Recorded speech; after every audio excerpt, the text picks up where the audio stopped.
Just waiting for the smoke to clear. I mean, lives in disarray. Scores of people are dead. We've lost the port of our country. It's gone. I mean, it's like there were hundreds of buildings and warehouses, and they're just gone. And so there's great fear. I mean, people were living in a really bad situation in Lebanon with the hyperinflation at the level of Venezuela, 80% loss in the value of the currency, 50% unemployment. The hospitals that are treating patients now had fired hundreds of employees just a couple of weeks ago. I don't know how hospitals cope. I mean, they barely coped with the COVID. There are very few ICU beds in this country, a few hundred ICU beds in a country of 7 million or so. Yeah, I don't know how that makes it any better. I mean, things are getting worse in the country, actually. I mean, I don't know how many more things this country can humanly go through. We've seen decades of war. We've seen a banking crisis that means you can't even get your money out of the bank, and your money is almost like just non-existent anymore. The highest debt, one of the highest debt GDP ratios in the world, one of the most indebted countries in the world, which means that we don't get basic public services. We're not getting the garbage picked up in this country. We don't have electricity. We have 16 hours a day of power cuts. We live on generators. We live on water reservoirs because the government doesn't provide us with enough water. The roads are dangerous. You could die at any moment. There's no police on the roads. There's no traffic lights. The traffic lights have malfunctioned lately because of the fact that the government can't pay the bill to maintain the traffic lights. It's like no lifeguard on duty, like for the whole country, basically. And so living, it's like camping almost. There's no government really. And then you throw a massive mushroom cloud bomb into the whole thing.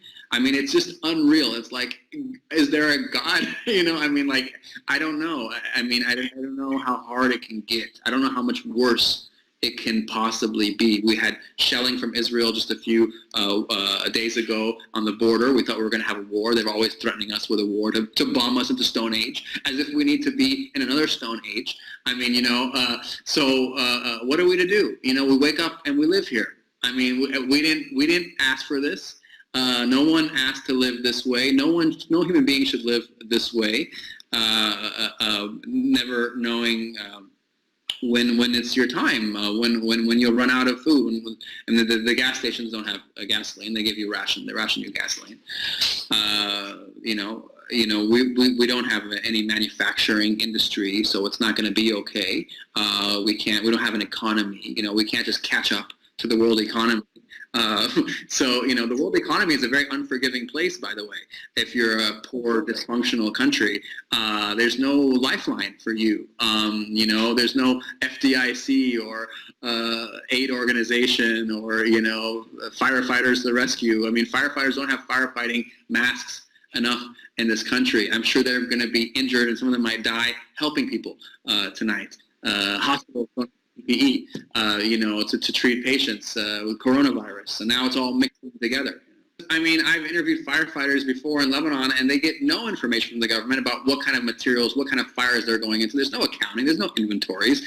There's no regulatory framework.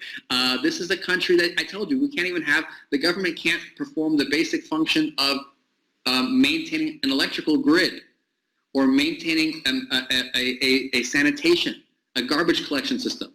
So you're asking me, is it plausible? Of course it's plausible. Everything is plausible. We're an accident waiting to happen in this country.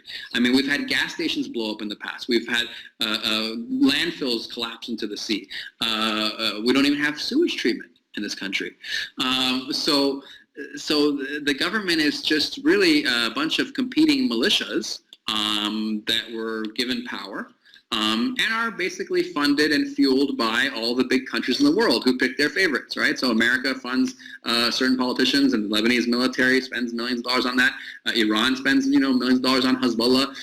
Saudi Arabia spends, tons of money on its team. So it's like a world chessboard, on top of that. You have like and I think that the world powers actually like to see Lebanon in this way because it allows them to flex their muscles and make chess moves against each other in this country. And so whenever you get aid in Lebanon, it always has strings attached. And everybody wants to make Lebanon in their image. So the country's like being constantly torn apart by different forces, and you have these militia leaders who are trying to take advantage of that as well. So yeah, I mean, there is no accountability in Lebanon. There's no transparency in Lebanon. There's no justice in Lebanon. It's really not much of a state. People call it a failed state, but I don't really call it much of a state at all. I mean, it's kind of just like hanging on by a thread. We're just kind of living on luck, and anything can go wrong at any time.